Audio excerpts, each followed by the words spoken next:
Hi, I'm the spokesperson for the Democratic Party, and I'm back to tell you why you need to vote blue this November. You know us as the party of love, tolerance, and compassion, but we're much more than that. We're the party of science, and the science is clear. Men have periods, babies are clumps of cells until they're born, and maybe a few minutes after.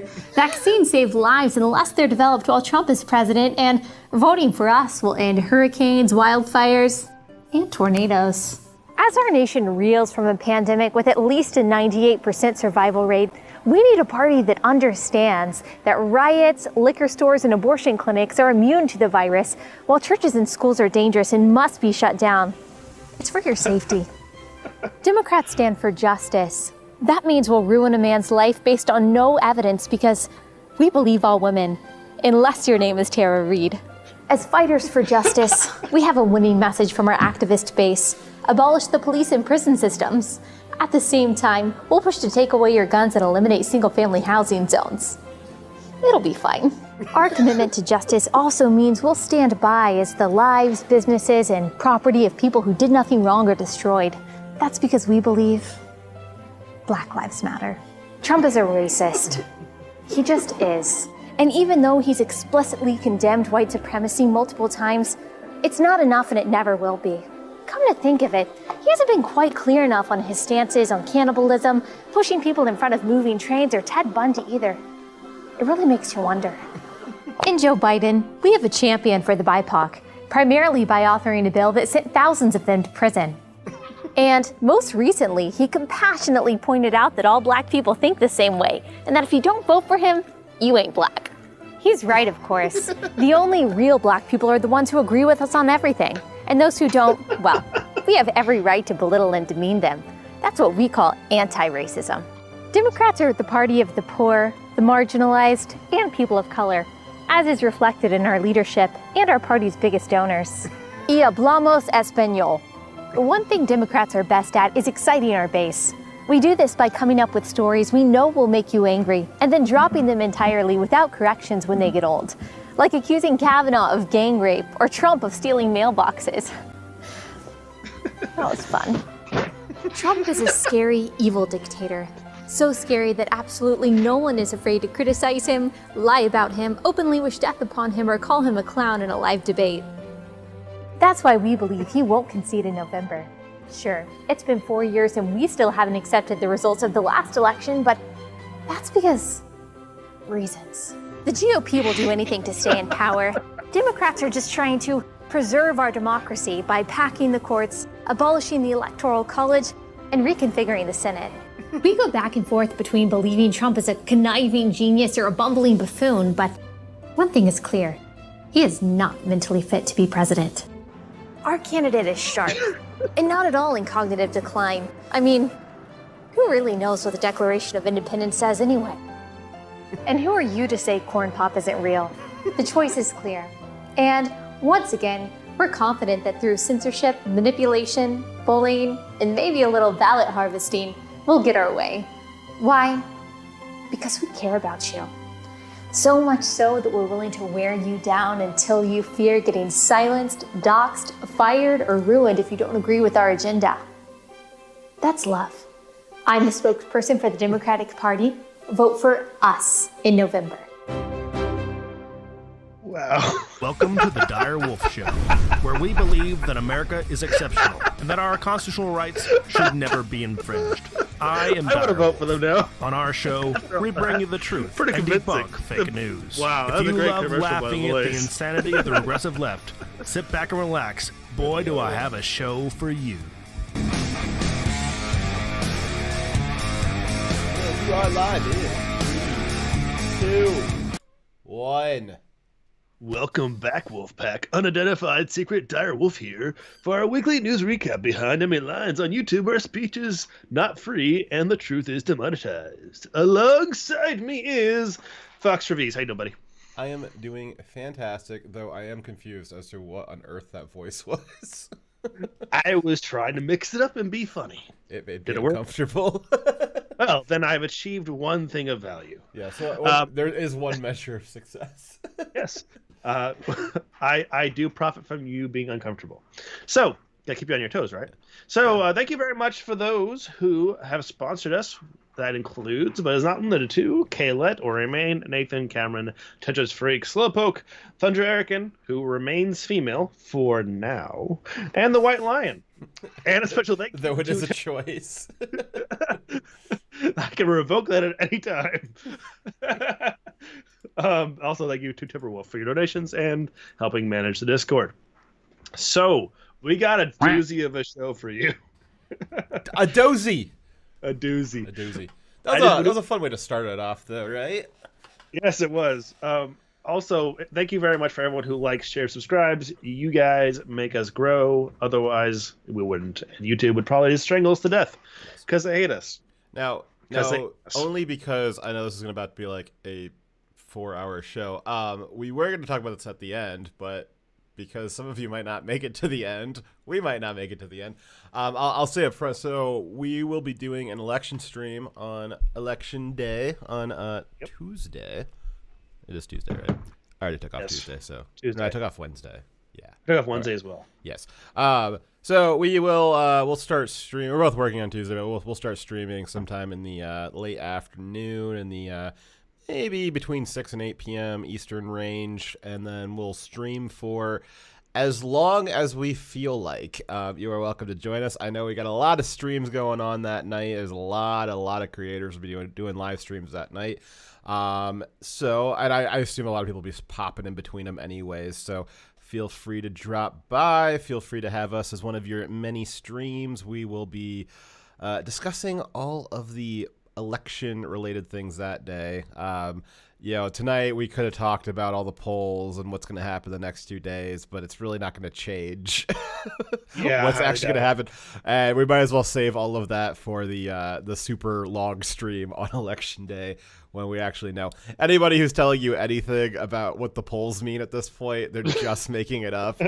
What will happen on Tuesday is entirely gut feel. There is no one who actually knows anything. Now, if you're interested in our gut feel, yeah, we'll talk about that on Tuesday. But anybody telling you that they know, they have evidence, they say without evidence, that they know one way or the other, they're lying. Yes, and the reason why I know the polls are meaningless is because I know I lie to pollsters, and a lot of people do. So I know they're meaningless. Dyer, that wasn't a pollster. That was a police officer. Oh, then I was telling the truth. I promise. Okay. So, like I said, join us here on Tuesday, where we are sure to be probably. I wonder if Tuesday will be the day. If that'll be like the great culling on YouTube. We keep expecting it to happen, and it keeps never happening. Part of that's just hype, but like some of it's, it'll happen someday. They said they would definitely block or remove anyone who claims someone has won before, like a month from after the election, because they want to make sure. It is possible if we say something one way or the other that we might get pulled down. We'll also be. I'm also as interested as you guys probably are, as in popping into other people's streams as well to take a look at what's going on. So we'll probably do that live here too. So just keep us in the rotation, keep us in mind. If nothing else, it'll be a fun place to hang out and chat while you watch other streams for sure. We might also have some other guests on as well if that's possible. Right? Yes, it is. So let's move on to our first funny part of the funny clip, rather. Funny comment. Oh wait, which one of these was the funny clip? Because one of these was the not funny first clip. One, right? Was it? Yes, it was. Okay, so we learned. I actually. Yeah, a lot of people want to talk about how Biden's got these gaffes and like he just makes stuff up and he kind of he changes his opinions with the wind. But while that might be true, Biden said something this week that was so profound, I might consider voting for him. I hadn't considered this before he said it, but now that he said it, I've been thinking a lot about it, and I might be Googling how do I change my vote here pretty soon. This is actually a landmark issue for me. It's a definitely deal breaker. Yes. Well, let's stop gassing it up. Let's just listen to this profound talking point that Biden said. I'll lead an effective strategy to mobilize true international effort to pressure I'll lead an effective strategy to mobilize true international effort to pressure. Man. Now that may have Beautiful. sounded like oh god, complete, it's so profound, so beautiful. to the uninitiated. That may have sounded like complete gibberish, but for those who are really into politics, they know that's a really important word. Why would you do that? Meaning. It was also brave. was brave.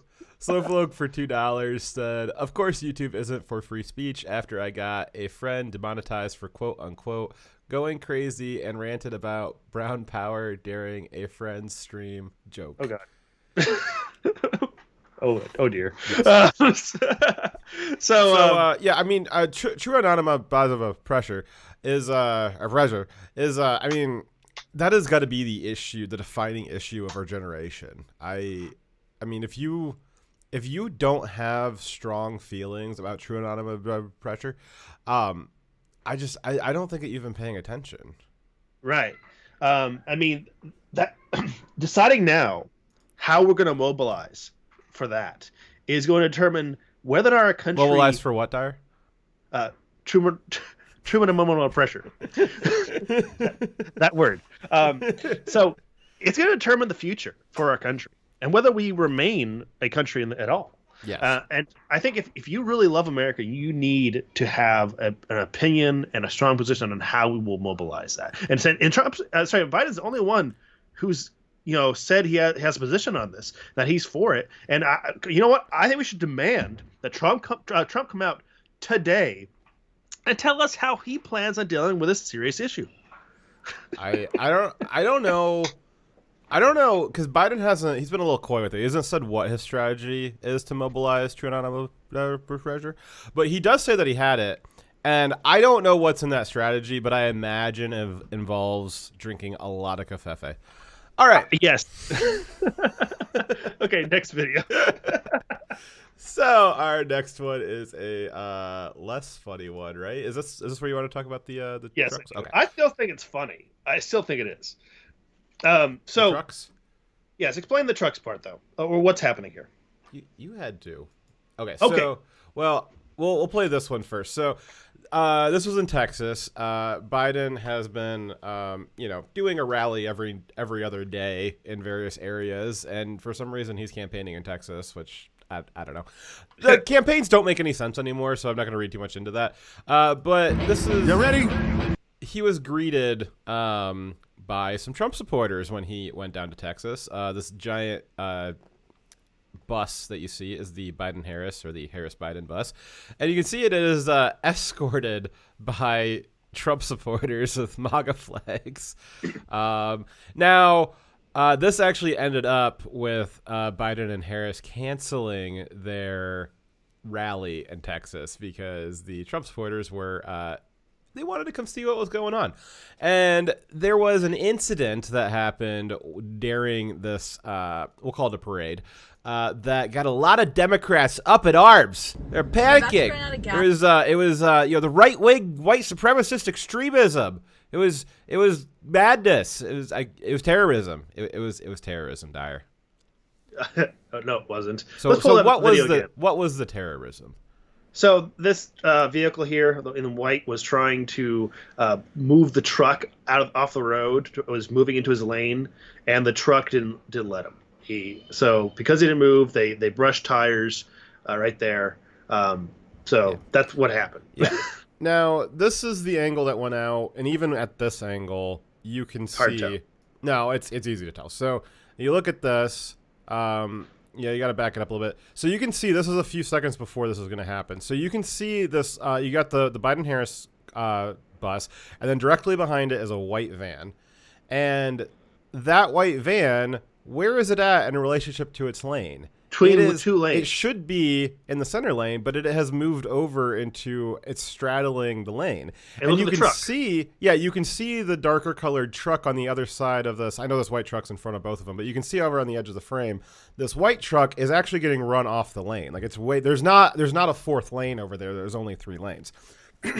So the camera, for some reason, decides to not look at the 2 cars that are pushing up against each other. And when it comes back, you see the truck has now pushed pushed the white van back into his lane, which, again, when a car is trying to run you off the road, it is appropriate to push back on them if you have a car of sufficient mass to do that. Yes.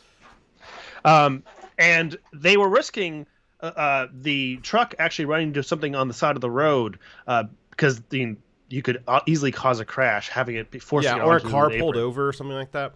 Yeah.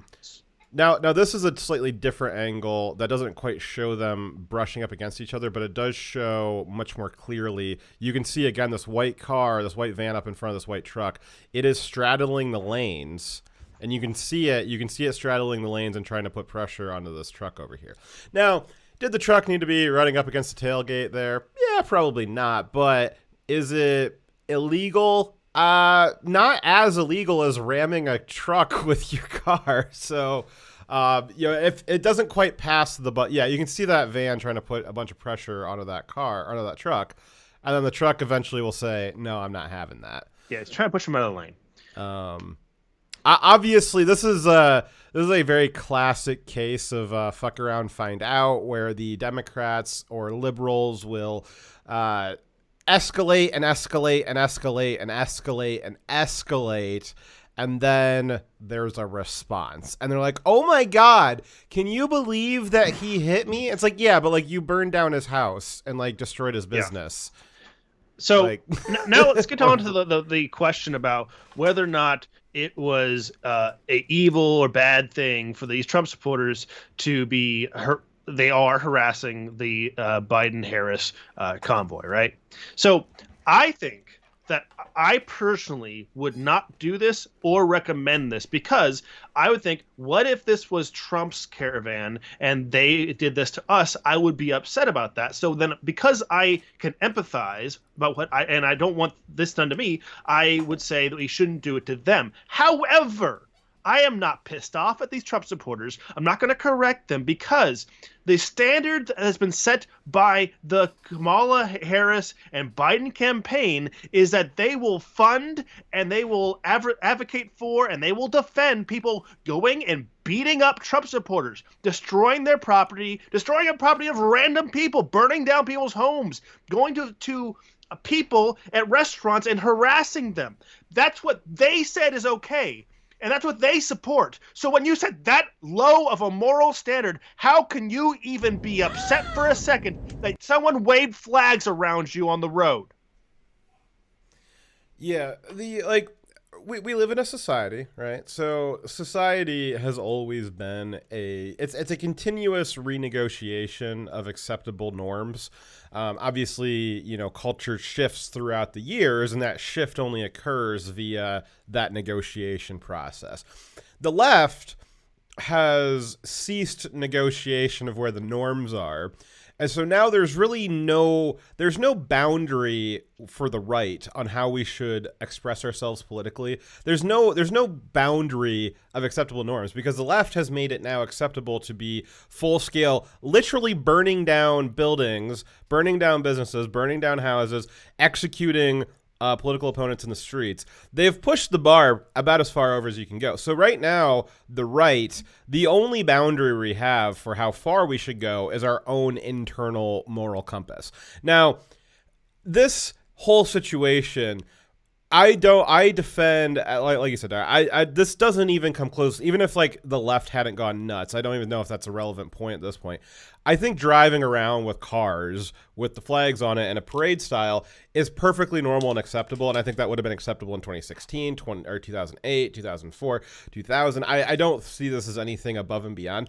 Now, in that one moment where the Trump supporter in the truck decided, I want to make sure that I keep close on this bus here.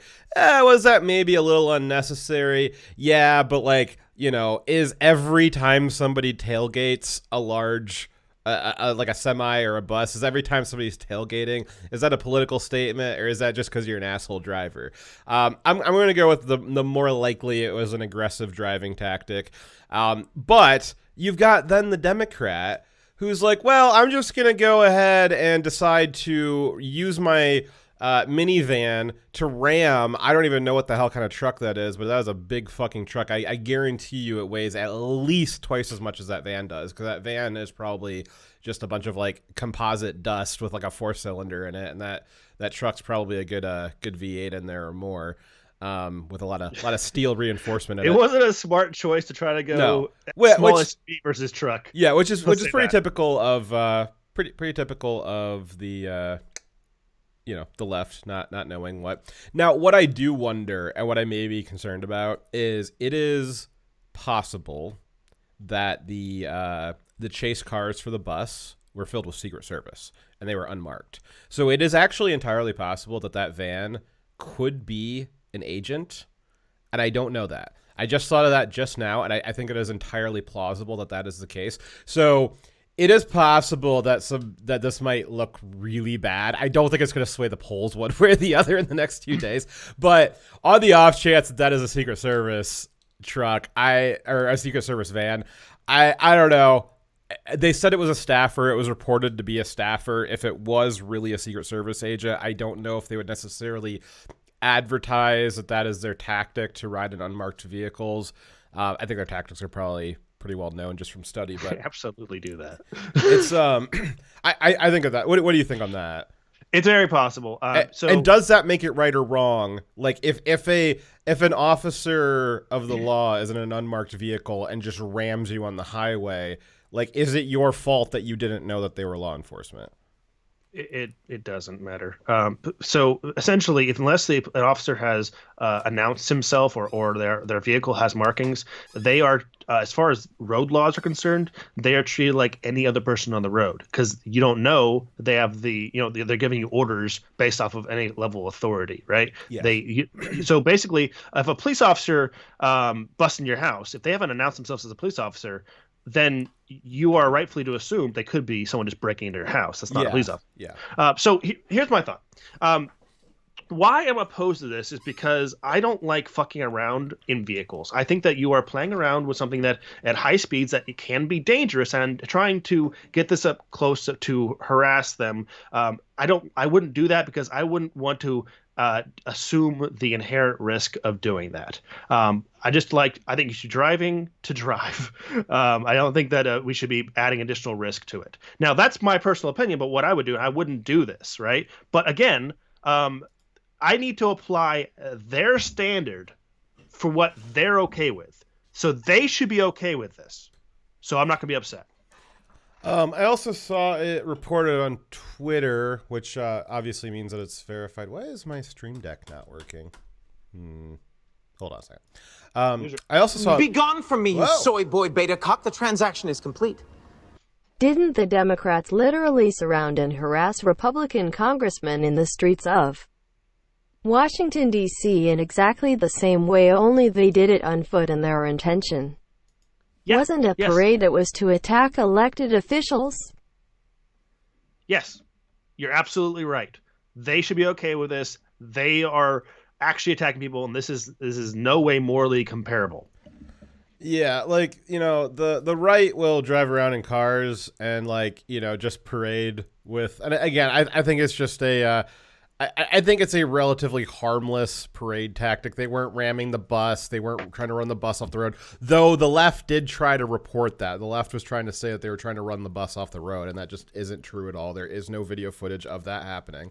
But, again, like you said, if you want to compare this to the precedent the left has set, where it is acceptable to go burn down people's livelihoods and execute them in the streets, and you can be raping somebody actively, and if a police officer decides to stop you from actively raping somebody, the people in that bus, Harris, will go to you and say that you are her hero.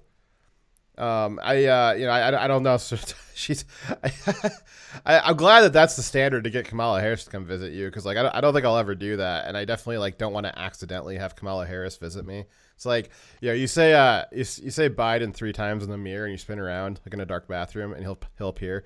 And then if you just rape somebody, Kamala Harris will appear.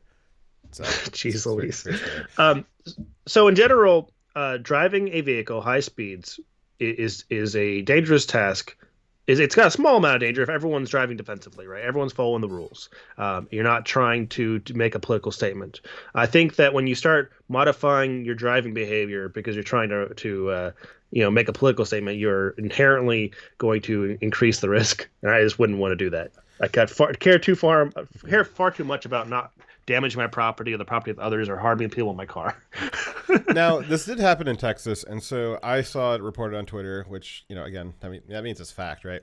That in Texas, there is additional laws governing how you conduct yourself in the roads, and there's actually like a law that allows you. It's kind of an equivalent to self-defense, where you're allowed to defend your lane if somebody is crowding your lane.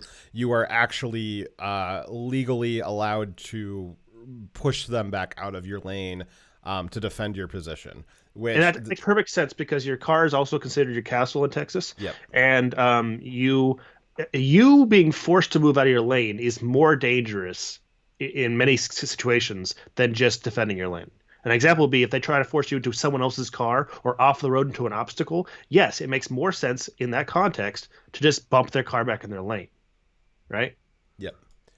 So like we said, we don't recommend doing this. And I was watching the Philadelphia riots again last night, and I'm watching the live streams coming out of there. And like I just very concerned that the quote unquote civil war is just going to be fought by like the stupidest people on both sides. Like I see all of the people out there, and like even the people on the right, like the things they're talking about and like having conversations about, it's just like really dumb and not. It's just not good conversation that's going on out there. Like it's like very like low information, low intelligence conversations that they were having from what I'm seeing on the live streams. Again, there's like raw footage.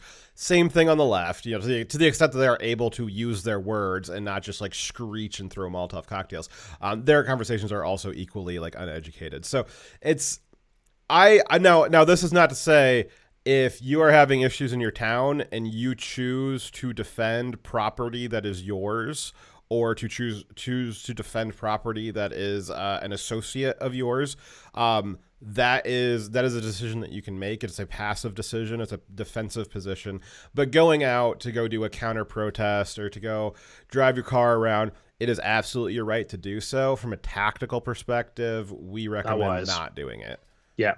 Don't draw attention to yourself because you would like signs or markings because you'll make yourself the target for violence.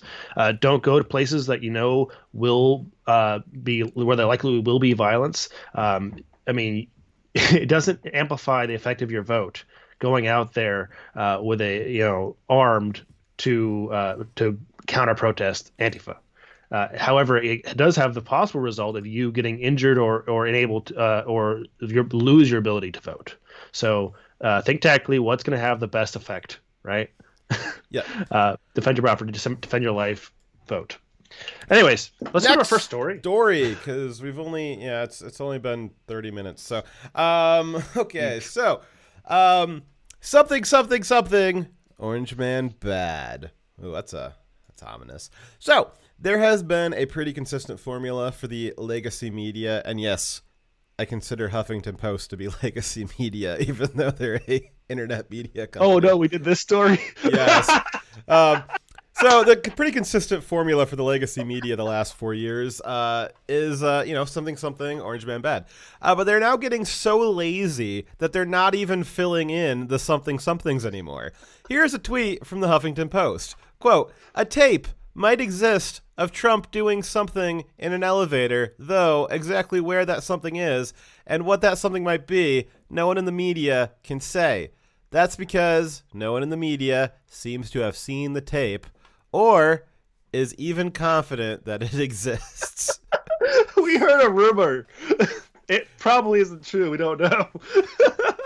Look how ominous the picture of him with a closing elevator door. This isn't an old story. Like, this is like they tweeted this out yesterday. Yeah. Like, this is a yesterday story. It is so absurd. Just what you just read right there.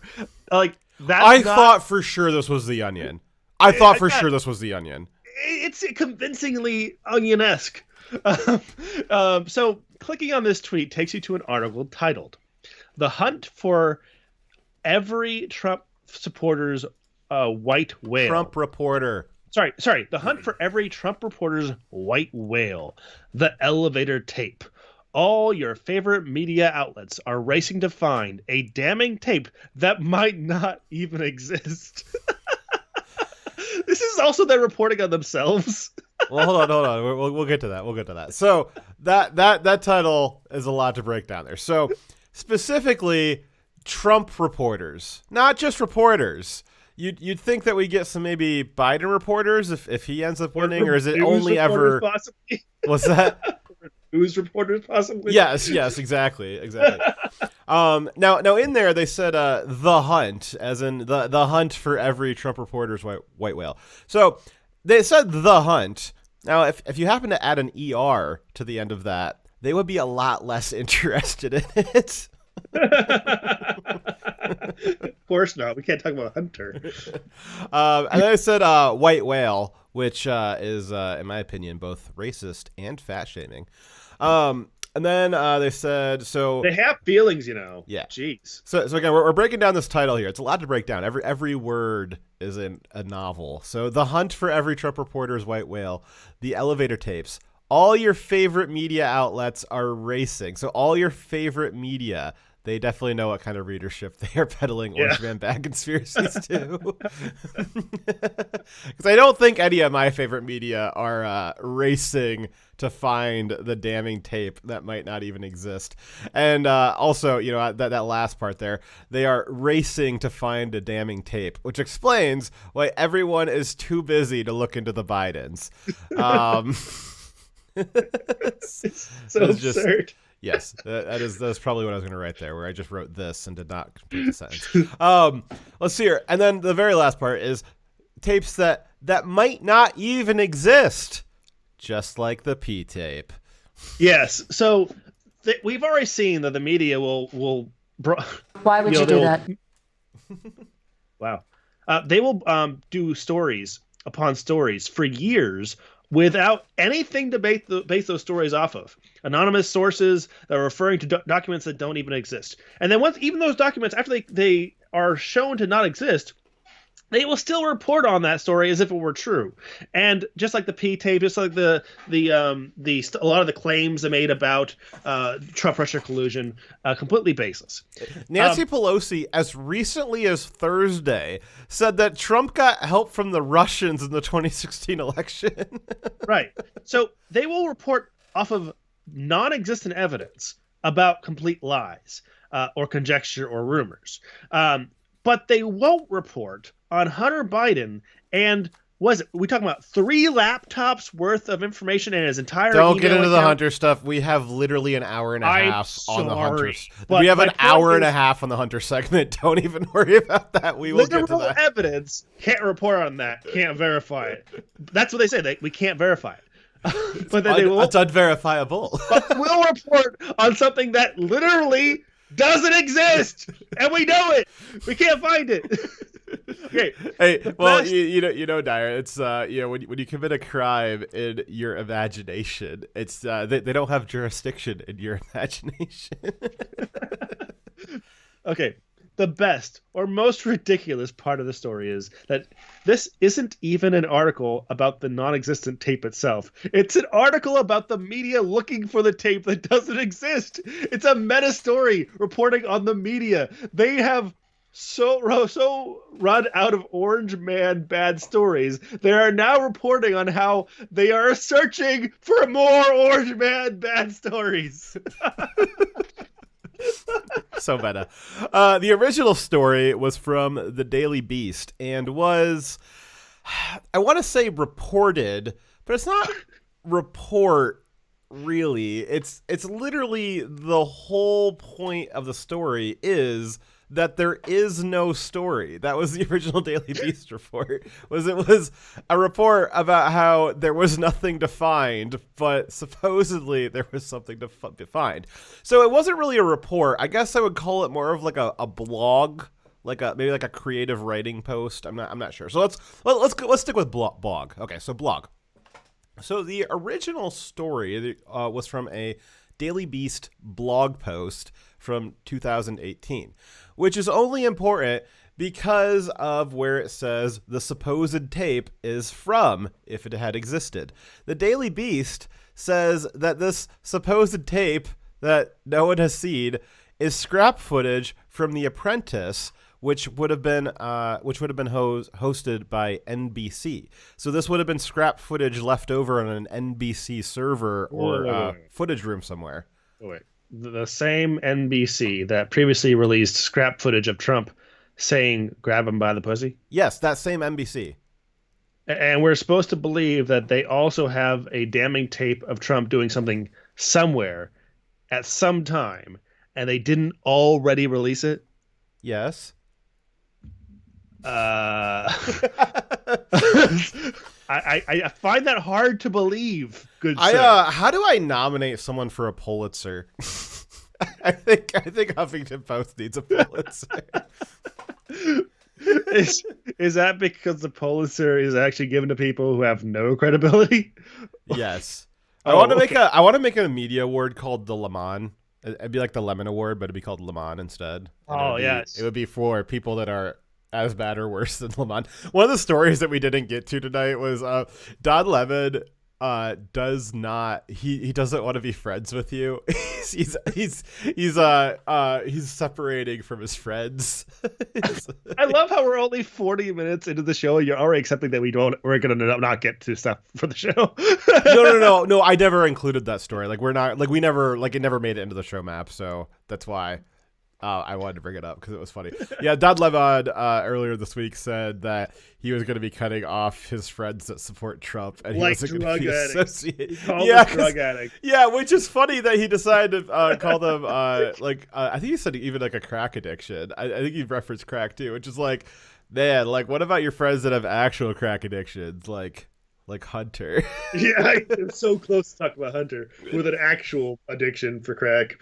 We're gonna call people who support Trump addicted to crack. Okay. Did somebody Slowpoke gave us $2 a bit ago. Thank you very much, Slowpoke. He said it's both old and new. I remember those idiots saying this a long time ago. Yeah, this is this was like an old story from 2018, and like Huffington Post, like instead of reporting on anything current, decided they were going to revive a story talking about how no reporter could report on anything current because they were all busy hunting down this old tape that doesn't exist. Yeah. And this was like their October surprise. I guess. Apparently there's supposed to be something dropped on Sunday, but I don't believe it. I don't.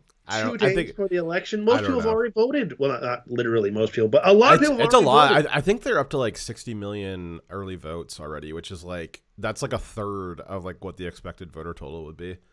It's a lot. It was a third as of like 2 days ago, so it might be up higher now.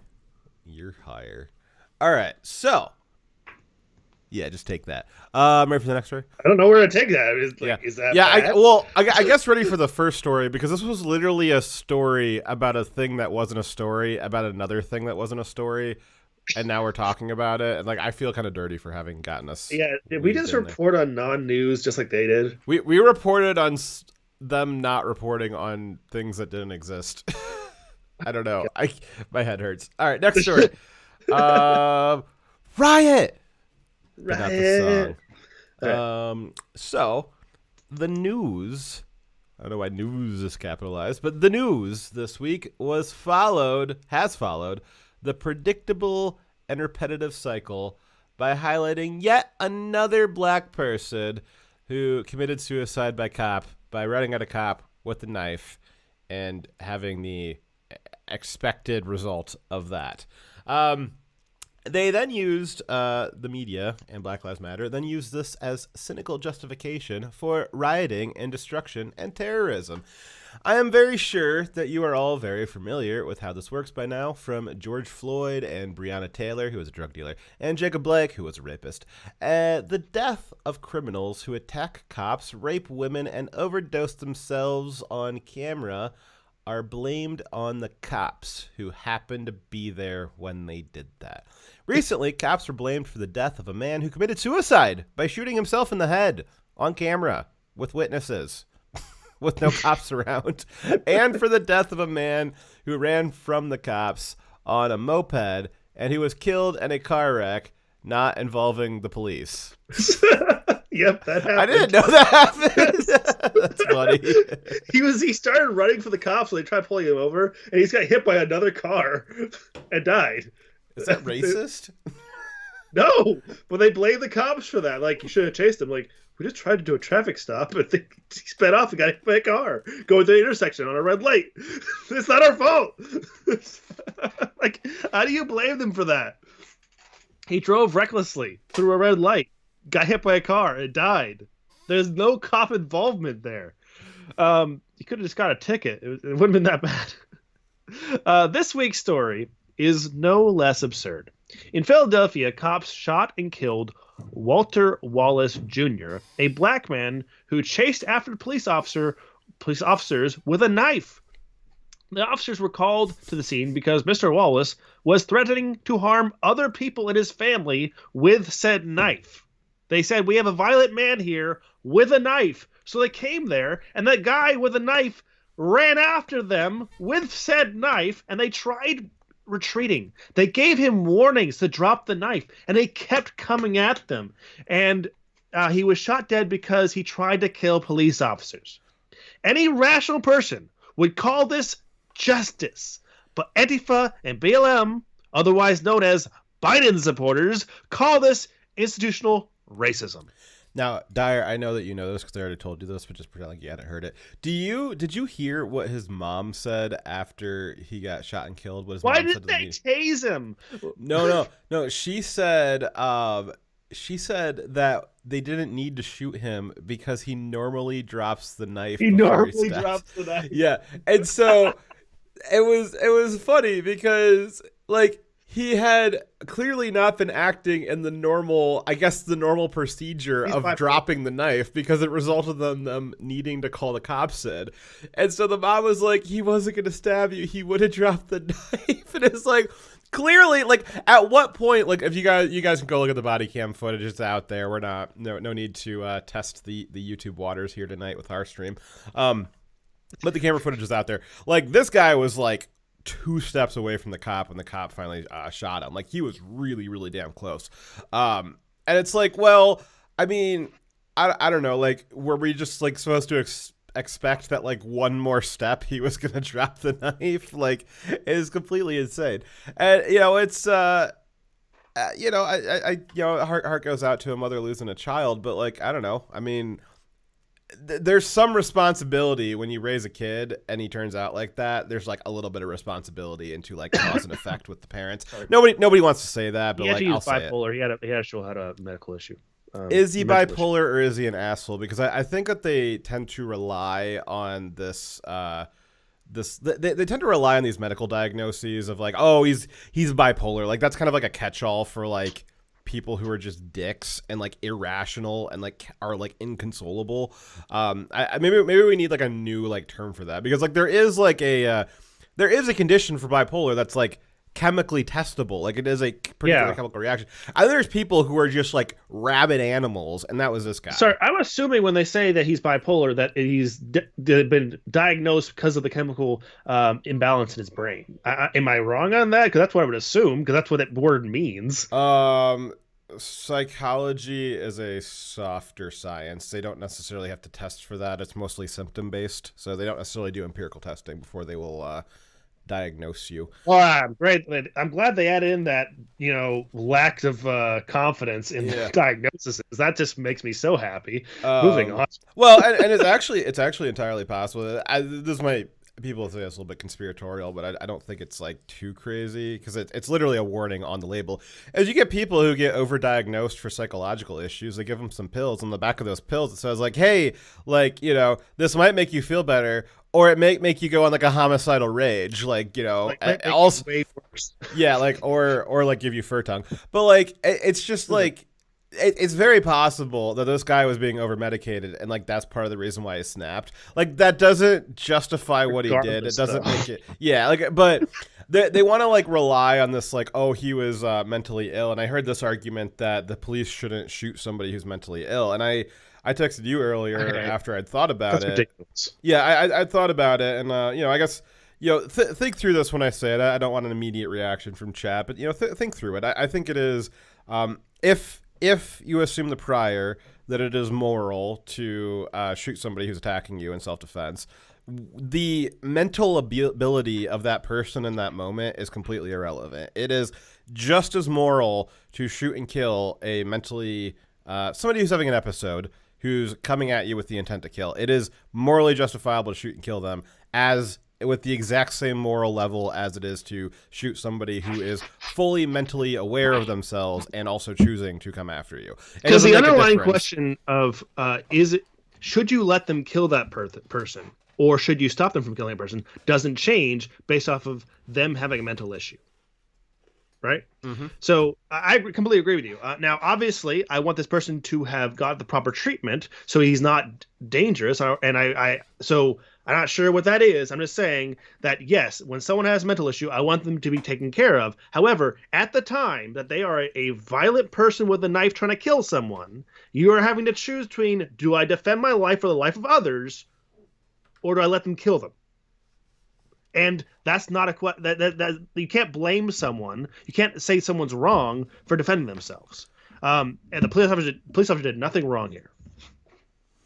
Yeah, Triumvirate saying in chat, it changes. Yeah, it's the same in the moment, but it's different how you would punish them after the fact. Assuming of course.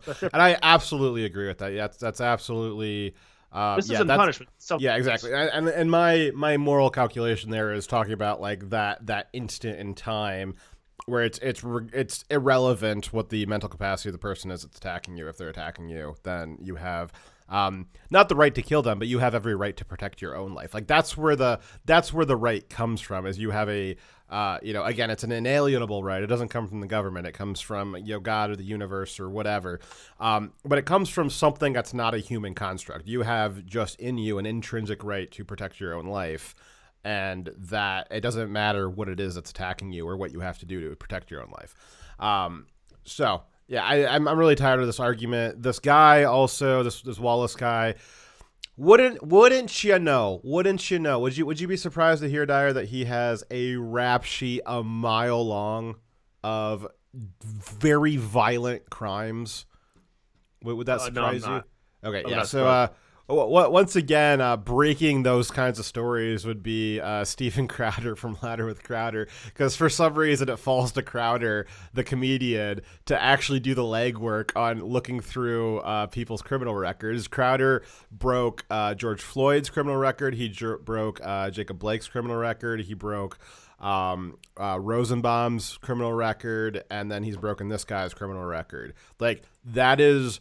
Like, those things coming out come from Crowder first, which is, I love the guy. He does great work. I just think it's crazy that we are in a situation in the world where it is the comedian who is doing the actual legwork of journalism. Yeah, it's crazy. Anyway. And again, that doesn't necessarily justify walking up and executing somebody just because you looked at their record. But what Crowder, the way he phrases it, is is perfectly rational too. Is it helps explain. Huh? It helps explain this. Yeah.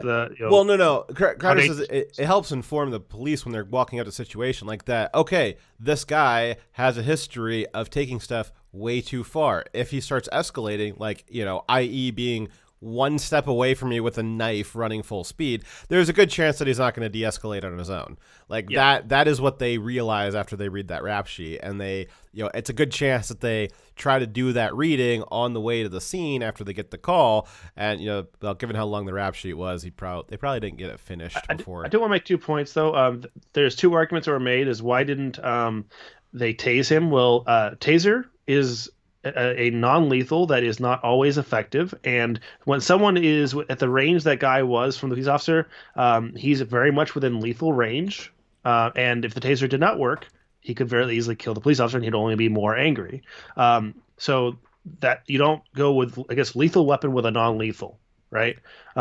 So that's why the taser is not a good idea here, because it could easily have killed the police officer. And the second thing was, some people, idiots mostly, is what we call these kinds of people, say, why don't you aim for his legs, Biden?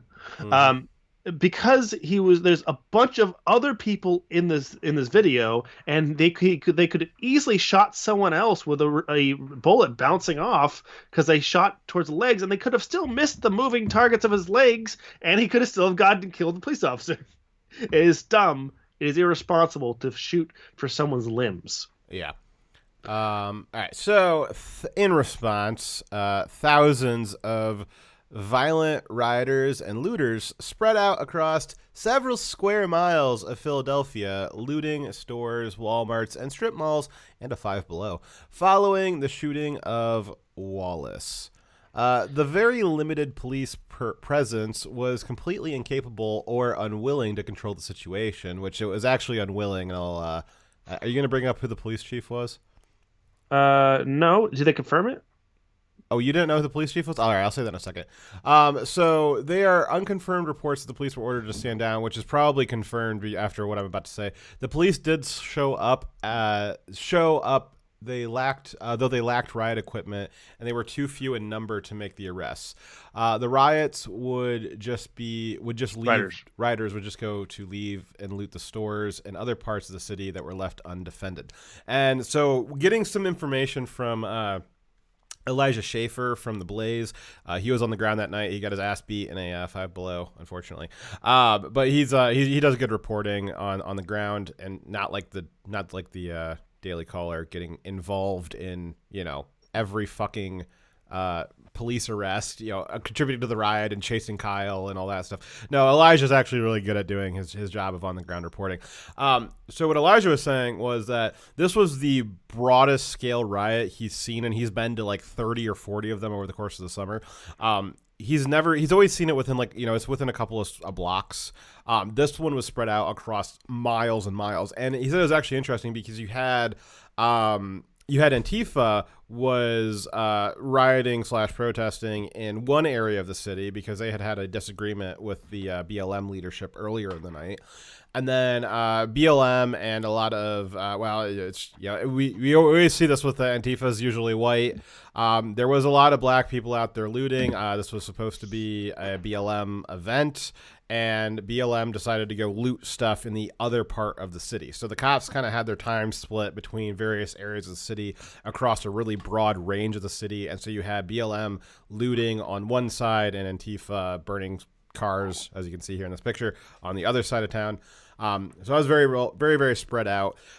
The thing that it looks like we didn't get in here is, and this is confirmed, the chief of police for Philadelphia, 2 years ago, she was the chief of police for Portland. You have any comment on that, Dyer? I mean, that would definitely make me think that she would be willing to tell the police to stand down. Yes. So it is that is what is meant to be taken from that. Is it is assumed that she gave orders the way that she did in Portland, because right. A lot of people went back and said, well, I kind of think that the way Portland handled rioters and protesters before 2018 was not that great.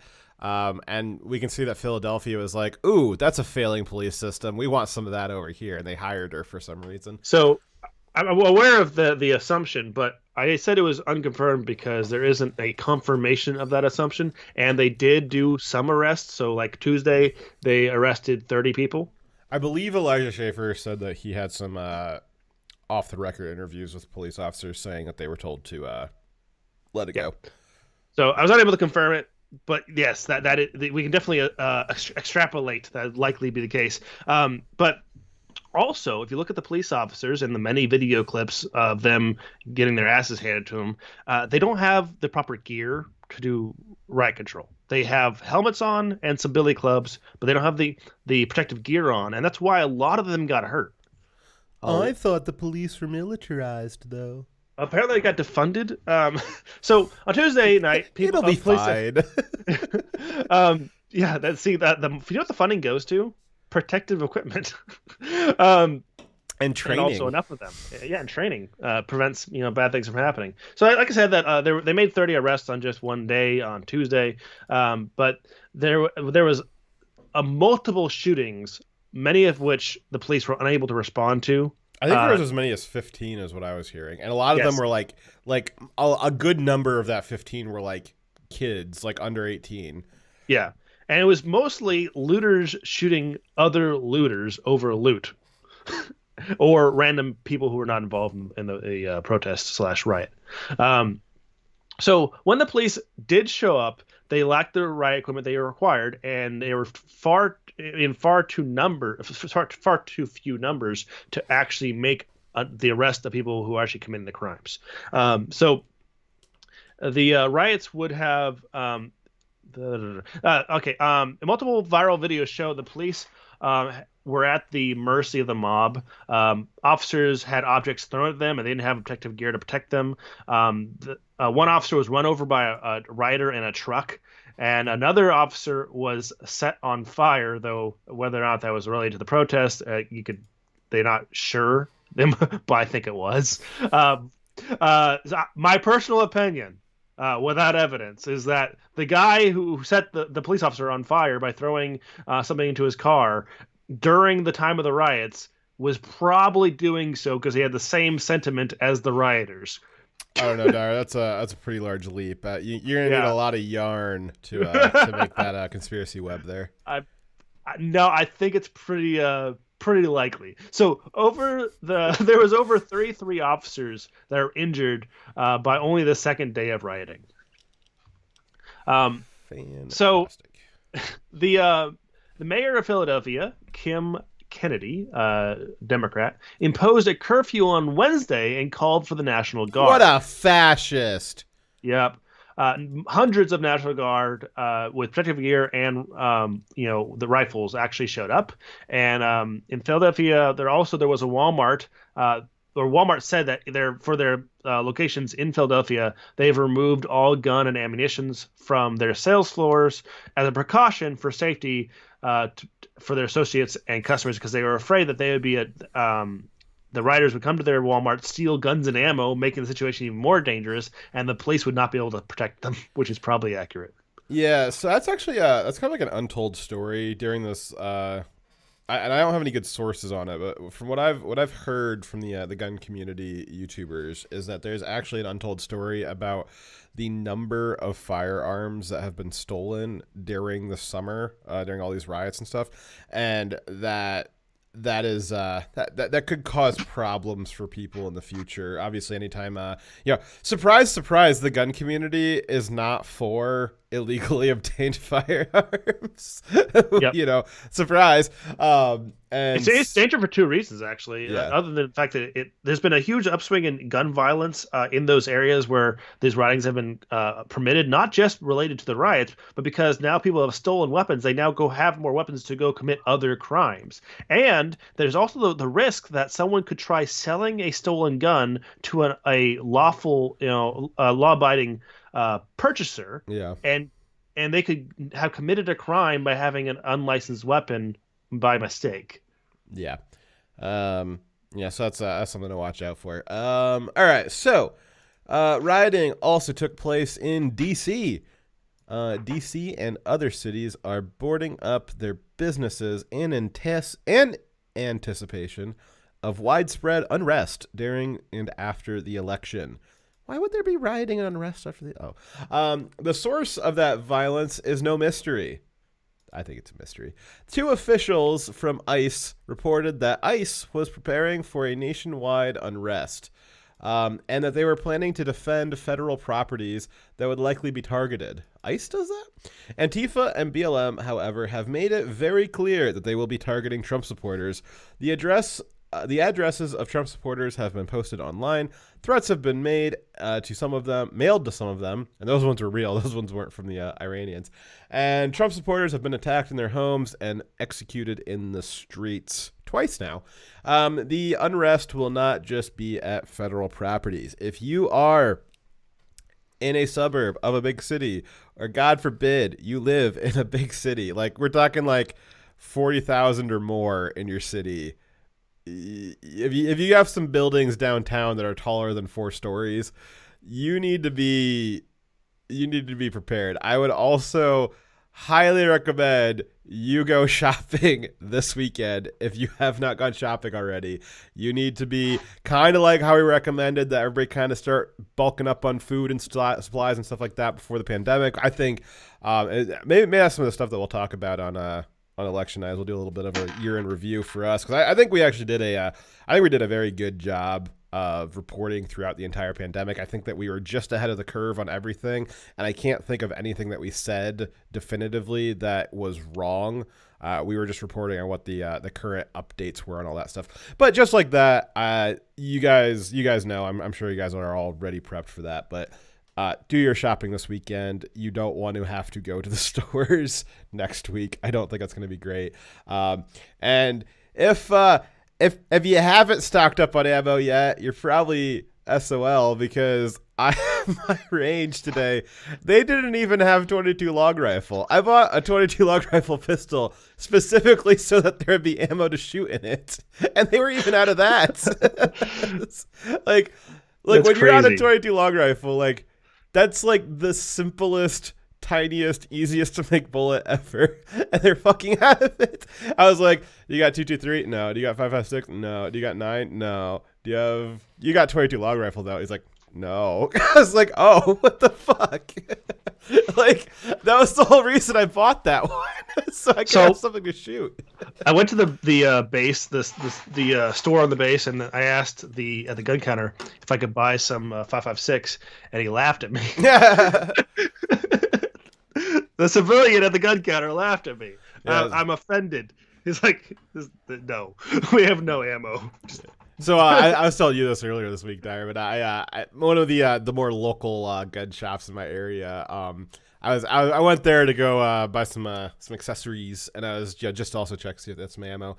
And so they did have some 5.56, but it was like, it's steel. No, it was 223. But it's steel case, and my rifle is it's a little too prim and proper for steel cased ammo. But I was like, you know what? I'll shoot this last if I need it. I need it. I probably won't be as worried about wear and tear. And so I bought a bunch of that stuff. So I am ready to go, but I will never shoot that ammo if I don't have to. In general, you should not run steel bullets through your gun. However, when the Antifa or BLM person trying to break into your home or trying to kill you is not going to be you're not going to care about what bullet you shot them with. It is purely self-defense rounds. So if after stuff cools off, if anyone would like some free steel-cased 223, hit me up, because I will certainly not run that through my Gucci gun unless I have to. You're so ritzy.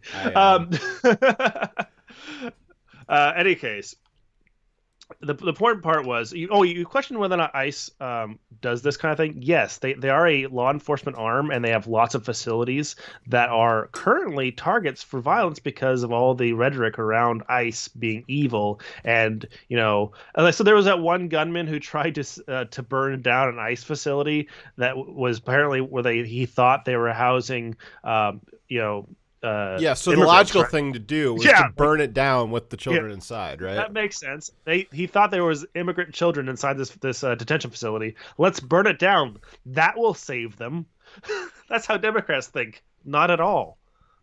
So yes, ICE does have jurisdiction in a lot of cities, and they do have a lot of facilities that they can protect in those cities. It's almost like liberals have a inability to think through cause and effect relationships. Yep. All right, so next story is a Kyle Rittenhouse update. Kyle, hero boy, though not a great update for him. So previously we have discussed how Kyle Rittenhouse, who was curing pedophiles en masse, and is now currently being unjustly imprisoned for defending his life from violent rapists who, again, he was a minor, and the people chasing him were rapists, and from the Daily Caller. So Kyle's case is clearly, is the clearest, most well-documented case of self-defense you will ever find. And it is it is my opinion that once Kyle's cleared and exonerated, the gigabytes of footage surrounding this again, this is not being hyperbolic. This really is the most well documented self-defense shooting in history. It is my firm belief that when Kyle's exonerated, the footage from that night will be in every single self-defense class in the country. And no one ever tell me you can't use an AR for self-defense. Come on, this is textbook. Yeah, I need some lessons from Kyle. Okay, so in such cases, it is inherently a violation of a person's civil and constitutional right to self-defense to criminally prosecute them and imprison them when they defend their life. A great analogy would be to a rape victim being prosecuted for fighting off 3 rapists, killing 2, and shooting the dick off the 3rd. And all of that assault and her, I think you're like really slaughtered trying to type this out. All right, so the analogy would be if you had a girl and she's being raped by 3 guys and she killed 2 of them who were in the process of assaulting her, and the 3rd guy shot his dick off because he had it out and he was going to come and get her. This was the Glock guy who's pointing the gun at him. And then the girl, she gets prosecuted for shooting the guy's dick off. He was gonna rape her. And this was Kyle. He shot the arm off of the guy who was gonna shoot him with an arm. And in your analogy, all of that assault and her defense beat was caught on tape from several different angles. And that tape was on Hunter Biden's laptop. Yikes. The legal system, and by that I mean in this case the district attorney, in this case, is supposed to not allow cases like this that have no merits to actually go to trial. Even if the DA chooses to prosecute on a baseless case, the judge should throw out such a case with a summary judgment at a pre-trial hearing based on a lack of evidence of a crime. Even if both the DA and the judge failed to do their duty to protect the rights of the people, in this case Kyle Rittenhouse, it is not the norm to imprison a person with no bail because they are involved in a self-defense action. As like defending yourself, it does not just defending yourself does not imply that you are a danger to the community, right? Correct. On the off chance that this person is innocent, the state would be guilty of putting that person in more danger and risking incurring further harm to a victim. You are putting someone who was just attacked, who had to defend their lives, you're putting them in jail with criminals, and you're also taking them away from their job, away from their family, further victimizing them because they defend themselves. And all of that will be raising the stakes of what the state is going to owe to Kyle Rittenhouse when he finally is exonerated. Yep. During our last update, which bothers me because that's my tax money. It's not coming from the actual people who did it. Sorry. Dyer doesn't live in Wisconsin. During the last update, to mention that we mentioned that Kyle Rittenhouse's attorneys were using delay tactics to slow his extradition from Illinois to Wisconsin because remember, Kenosha is like 10 minutes away from the town that he lives in. It just so happens that they're over the border from Illinois to Wisconsin. And after that night, Kyle had tried to surrender himself to the Kenosha PD. They were not interested in talking to him because they didn't realize what was going on. So he drove home to his town just across the border in Illinois and turned himself into the police there, where they were more able to have time to understand what he was saying and explaining to them. So he was in, I believe, juvenile detention in Illinois. Wisconsin has been trying since that date to try to get him to Wisconsin so he can face trial there, and they were finally able to get that to go through.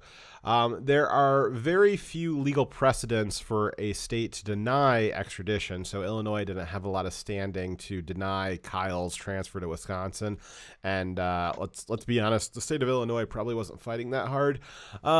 There are, of course, a great moral argument from why a state should not allow the civil rights of one of their citizens to be violated by the malicious and potentially politically motivated prosecutions in another state.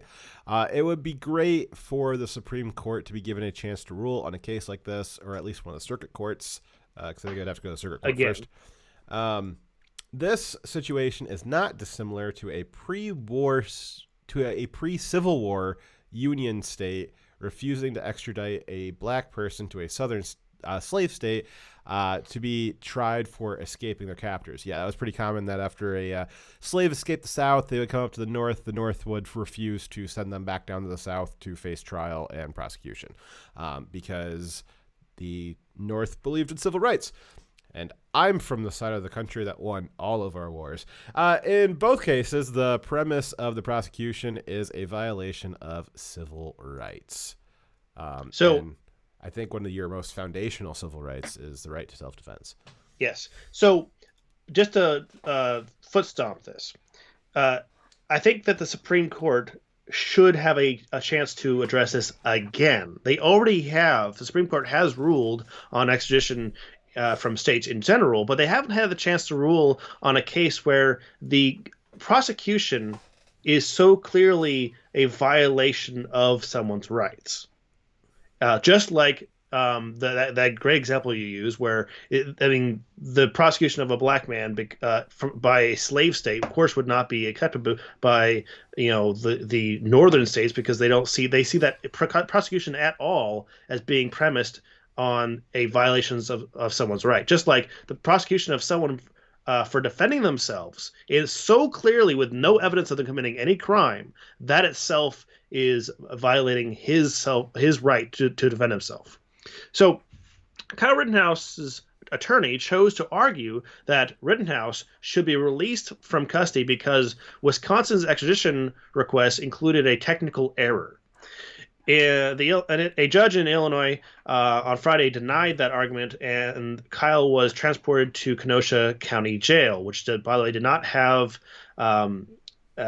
juvenile detention in the name. So I'm a little concerned. He just went to a regular jail, not juvenile jail. And I tried calling the jailhouse to get some questions asked and answered, and they did not want to talk. I will try again later.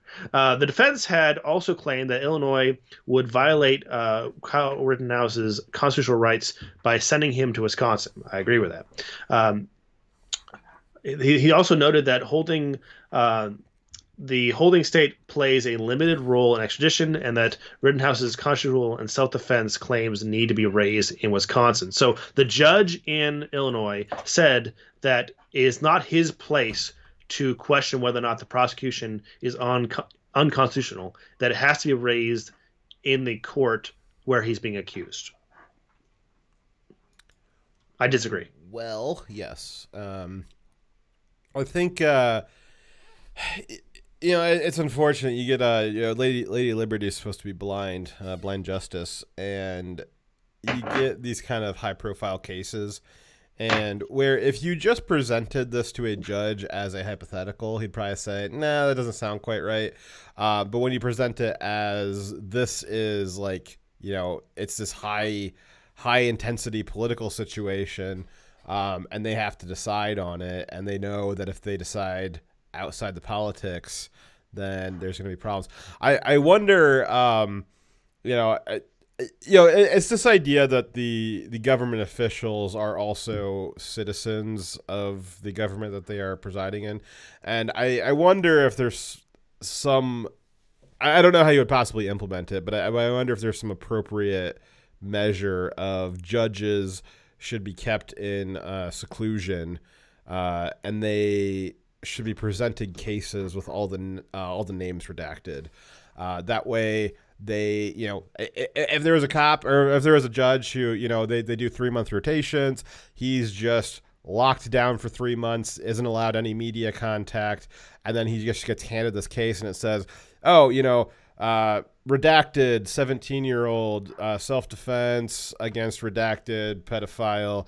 Redacted Wisconsin wants to take him and try him for murder, and the cop or the judge would be like, That's ridiculous. I'm not going to do that. But because these judges exist in the world, they exist in the media environment, they exist in the political sphere, and they are able to read the names, then it causes these problems where they can't be objective. Yeah. Our court system was not well designed by the founding fathers. I think we've talked about that a lot in the last few months, Dyers. The founding fathers, for all of them being lawyers or equivalent to lawyers, they did a fantastically awful job at designing our legal system. Alrighty, so yeah, and that's mostly just based on the burden is on the citizen, on the individual, as opposed to the state, which is a really big power imbalance. That's one of the issues that we're seeing here with Kyle, is that Kyle as an individual, the burden is on him to exonerate himself, to prove his innocent, and the state has no consequences for unjustly accusing him of murder, and that doesn't quite match with what the rest of the intent of the Constitution and the Declaration of Independence and just kind of the philosophy of the founding fathers of innocent until proven guilty. There's kind of a mismatch in how they implemented that. The only consequence to the state is that taxpayer money is going to go towards paying back Kyle for what the state did to him. But the people who run the government don't care. It doesn't personally hurt them. It probably is actually going to, it's red meat to their supporters, right? The people that vote for these Democrats are believing the lie that Kyle Rittenhouse is a evil Nazi murderer, and they're probably happy about this unjust prosecution. Yeah, which I know I'm just kind of fantasizing here right now because we're not going to change the legal system overnight. But that's why having a system where you placed judges in rotating seclusion, and they still had to make the decisions, but they weren't able to know what the effects of those decisions were going to be on the current political climate. They would have no way of knowing what the right choice is based off the political climate. They would only be able to make the right choice based off of what is in front of them. But I think putting the onus on the state having to actually prove a crime has been committed first would also help. Yeah, no, Trevor, that's true. Yeah, our legal system is based off of English common law, and I think that is the thing that they did the least revision on. They redesigned the executive and the legislative, but they kind of just directly copy pasted. Well, we already went over how little direction was put into what the Supreme Court was, right? Yeah.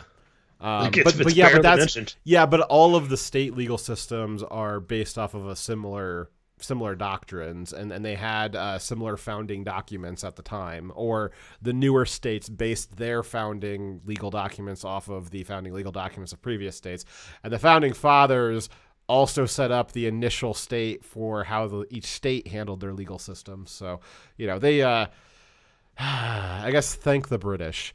All right, so Kyle's attorney argued that extradition to Wisconsin would put Kyle's life in danger because multiple Antifa members have already threatened the teen's life on Twitter and in other social media posts and have encouraged fellow inmates to try to find and kill Rittenhouse, and they have offered bounties for such murder. And I believe that there was even some discussions on certain seedy areas of the internet of Antifa trying to get one of their own caught and put into that particular jail so that they could carry out the operation.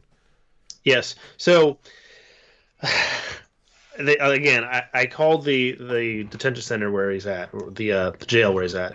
I'm concerned that they don't have him in some sort of solitary where they can't have access to him. I think he's probably being treated like every other prisoner, where the other prisoners do have access to him, and because of how politically charged it is, even someone who isn't in Antifa might still believe he is an evil Nazi and want to kill him. Well, he runs the risk too of the other side too. Is we all kind of know what goes on in prisons. He runs the risk of some actual white supremacists saying like, hey, you know what? We'll take you under our wing. Just submit to us. Just pledge your allegiance, and you can be part of our crew. And you might get forced into doing something like that for just protection's sake. I mean, weird stuff goes on in prisons. I haven't been, but that's what I hear. People tell me. Everybody says it, not me though. Yeah, other people. But there could be a situation like that, and then that would come out in the media, and then you see a couple of months from now, they're like, oh, Kyle joined a white supremacist group in jail, just like we knew he would. And it's like, okay.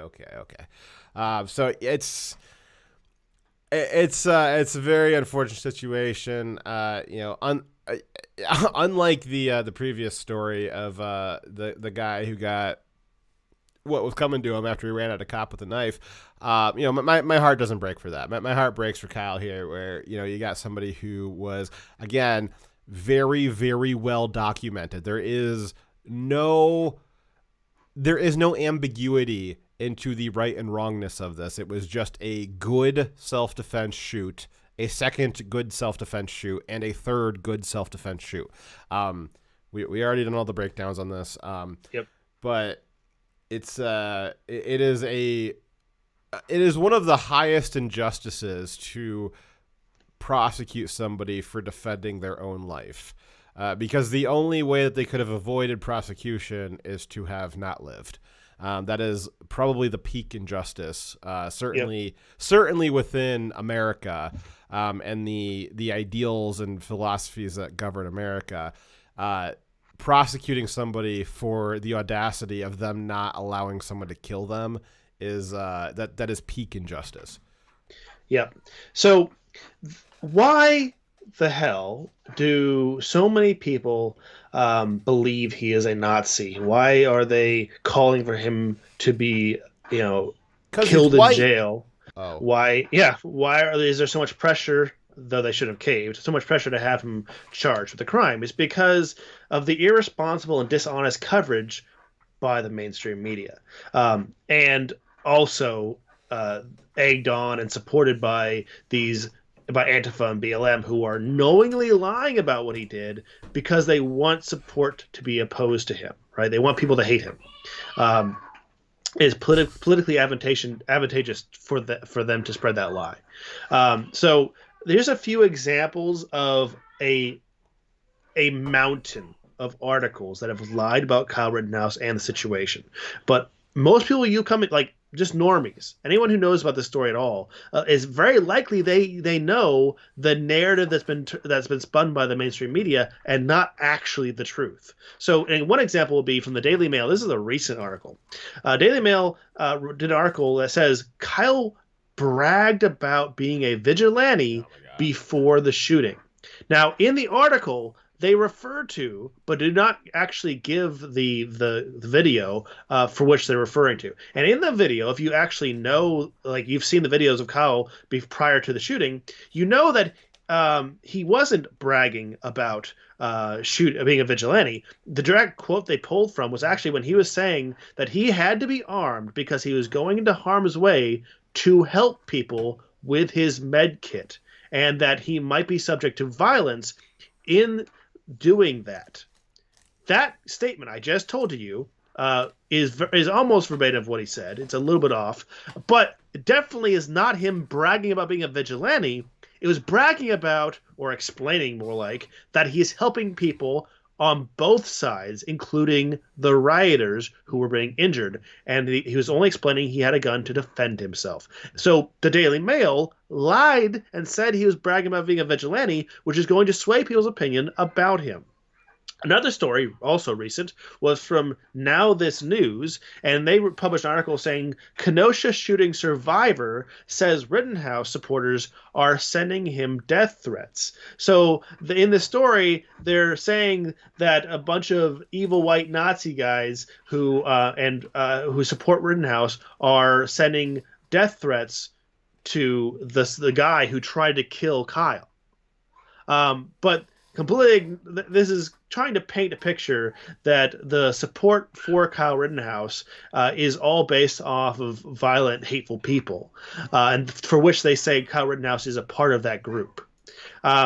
During the recent debate, one of the questions to Trump about condemning white supremacy included a reference to the shooting in fucking Kenosha. Chris Wallace, that douchebag said white supremacist violence like we saw. He listed Charlottesville and then Kenosha because, you know, white supremacists is such a problem that there's only one attack every 4 years, and one of those attacks is not even real.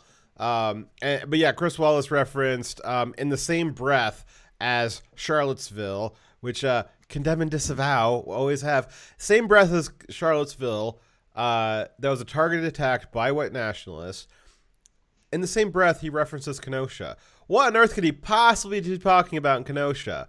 Oh, he's talking about Kyle Rittenhouse. That's who he's talking about. He tried to get Trump to condemn Kyle Rittenhouse and just threw him in there in reference to white supremacy. So he was trying to say that Kyle Rittenhouse was a white supremacist and that he shot people because he was a white supremacist. That is a complete lie, and it's not just him that says it. That has been a subject of hundreds of articles from the mainstream media saying that Kyle Rittenhouse was actually a white nationalist.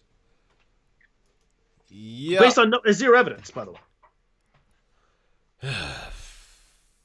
So It's gonna be a naughty era of history to try to untie for the future historians.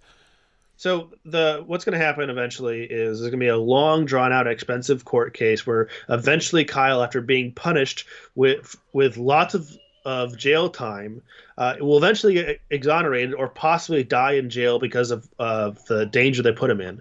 And then after that, all of these news companies who have openly lied about Kyle based on zero evidence, they also will be liable for millions in damages because Kyle's reputation is permanently damaged. Whether or not he survives jail time and the stress of being through this court case, his reputation will not survive. Yeah. It's coming. Jeez, I don't even know what would happen if he died in jail. My biggest fear is that nothing would happen. But the second biggest fear is that, like, maybe that would be like the shot heard around the world. I don't know.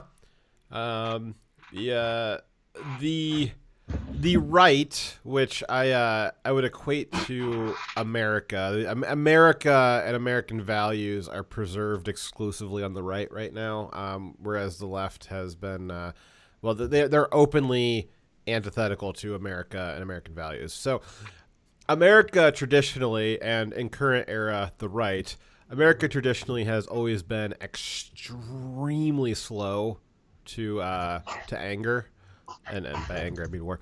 But once we do decide that we have had enough, we decide that we've had enough rather decisively and severely. And so the right, being the current bastion of Americanism, and we have been very slow, very, very slow to anger in the face of all of the stuff that the left has thrown at us. I wonder if Kyle will be the thing that throws it over the edge. I suspect not, but it's possible. But I think that's probably why that we are so slow to actually fighting back in any organized sense. But yeah, someday. Hopefully not. Okay, so the next story is just Dyer making up shit. Like, total lies, complete fabrication. Also, obviously somebody's trying to murder Dyer's kids. That seems to be the thing. So we are between stories, and Dyer was going to lead us into the next story here, but he just left. So now I'm just saying words and making up sentences just to try to fill the time until Dyer gets back. But I'm doing it in this like professional cadence where it seems like I know what I'm saying. It seems like this was like intentional, but I'm really just improvising right now. Dyer, come back. I'm out of words to say. Sorry. There you go. Check on the kids. They are not dead, and Willow's also here. Okay. Yeah, Willow's Dyer's good girl. She's a good girl. She went trick-or-treating with us today. Aw. How many kids did she eat? So she didn't eat any this time. She was being very good. This time, okay, good. That's good. So did you read the story in its entirety? Yes, I read it with a fact check. That foxes are better than wolves in every possible way. Foxes are, in fact, 40% more cute and pettable than wolves are. You can actually pet a fox. You can't really pet wolves very often, like without losing your hand. You can pet a wolf once, usually. I'm petting a wolf right now. Well, that's a special case. Yes. Foxes you can pet like more frequently than once.